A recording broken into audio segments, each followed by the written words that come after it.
آج ہم آپ کے سامنے ایک نہایت اہم بات کرنے لگے ہیں، اور وہ ہے علماء سو، یعنی کہ وہ علماء جو دین کی باتیں تو کرتے ہیں لیکن خود اس پر عمل نہیں کرتے، اور وہ دنیا کو کمانے کے لیے دین کا استعمال کرتے ہیں۔ ایک اچھے عالم اور علماء سو کے درمیان کیا فرق ہے؟ آئیے پہلے اس کو جانتے ہیں۔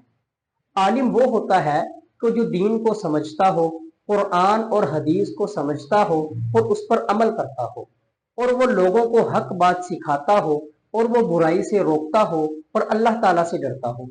اور علماء سو وہ ہیں کہ جو مال اور شہرت کے لیے دین کو حاصل کرتے ہیں، اور وہ حکمرانوں کو خوش کرنے کے لیے جھوٹے فتوے دیتے ہیں۔ وہ خود تو دین پر عمل نہیں کرتے لیکن لوگوں کو نصیحت کرتے ہیں، اور وہ حق بات کو چھپاتے ہیں اور باطل کی حمایت کرتے ہیں۔ ایسے علماء سو کو نبی کریم صلی اللہ علیہ وسلم نے خطرناک قرار دیا ہے۔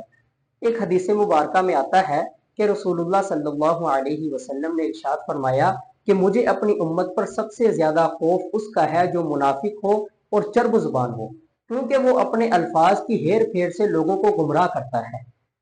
ایک عالم جب گمراہ ہوتا ہے تو وہ پھر اکثریت کو گمراہ کرتا ہے۔ ایسے ہی ایک حدیث مبارکہ میں آتا ہے، نبی کریم صلی اللہ علیہ وسلم سے سوال کیا گیا کہ آپ کو دجال سے زیادہ کس کے بارے میں خوف ہے؟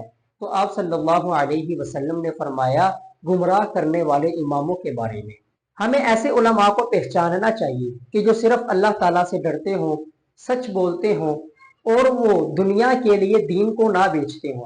اور ہمیں ایسے علماء سو سے بچنا چاہیے جو دین کا لبادہ اوڑھ کر دنیا کما رہے ہوں۔ اللہ تعالیٰ سے دعا ہے کہ اللہ ہمیں سچے علماء سے جوڑے رکھے اور علماء سو کے شر سے ہماری حفاظت فرمائے۔ آمین۔ والسلام علیکم ورحمۃ اللہ وبرکاتہ۔